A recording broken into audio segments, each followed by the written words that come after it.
辦公處世，波譎雲詭，要學識審時度勢，鬥數鬥優秀，仲要鬥奇珍異獸，職業鬥獸場。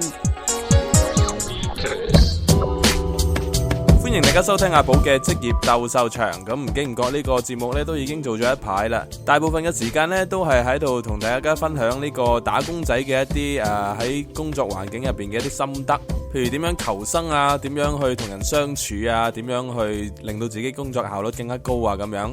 但係今次要分享嘅呢，就係管理階層一啲老闆點樣令到員工可以主動咁樣將啲工作做得更加好呢？咁當然阿寶自己就冇咁嘅資格去教大家嘅，咁但係我就引用咗呢個叫做 Mr. Six， 叫劉威倫，一個好成功嘅創業家，一個投資者，亦都喺矽谷嗰度打滾超過15年噶啦。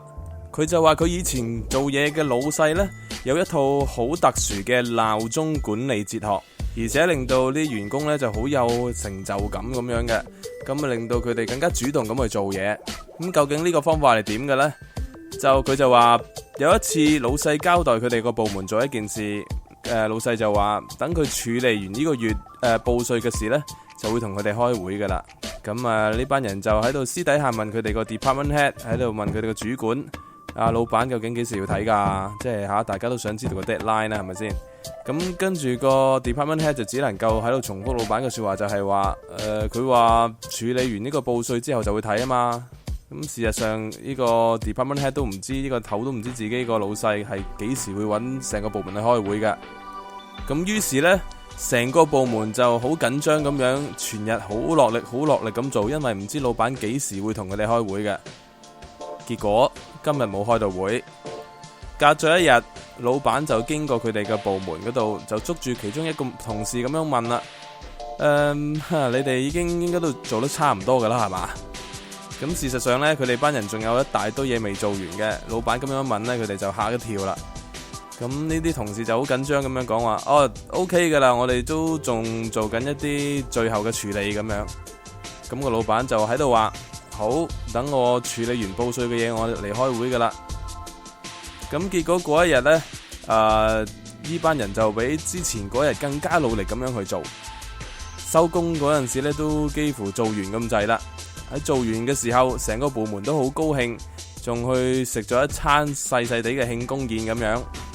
咁之後嗰日，老闆就又經過佢哋嘅座位嘅時候呢，佢哋嘅同事就好雀躍咁樣準備開口同老細講：我哋已經做完啦。咁但係喺佢未開口之前呢，老細就問啦：你哋咁醒，呢個 project 而家應該做到好靚好好噶啦，係嘛？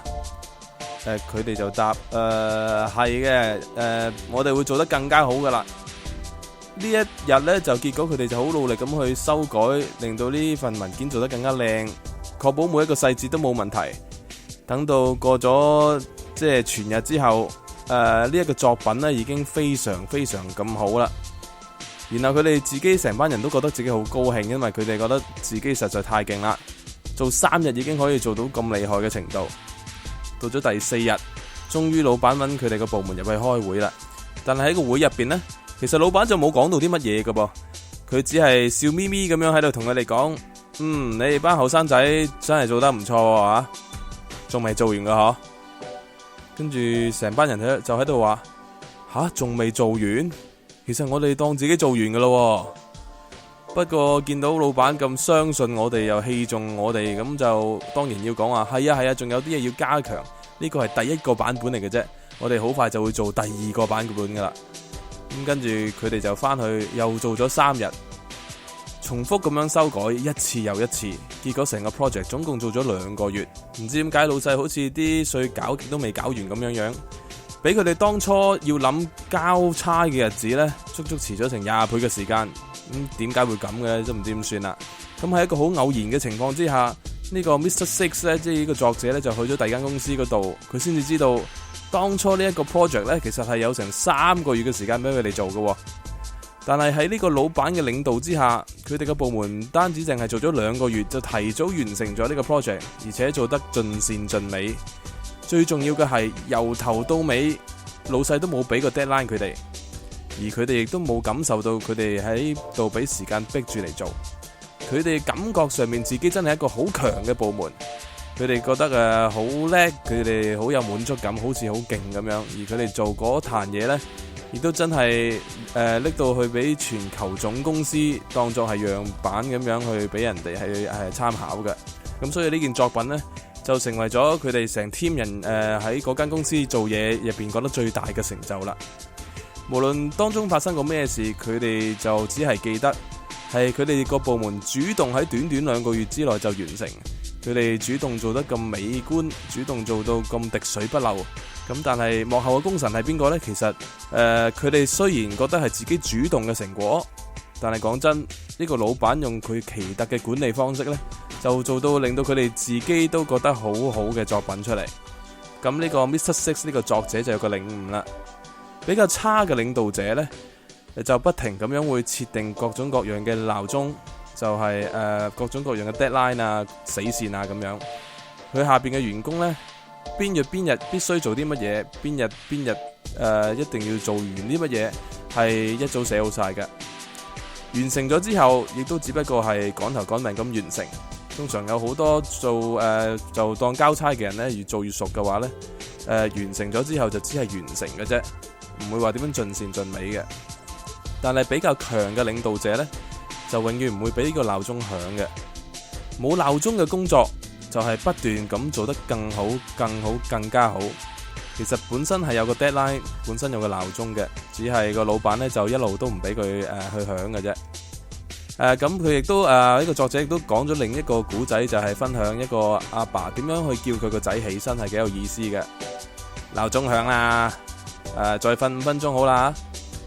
咁但係5分鐘未到，鬧鐘都未響，第二次呢個阿爸又去到床邊去叫個細路起身，仲有4分鐘啫吓。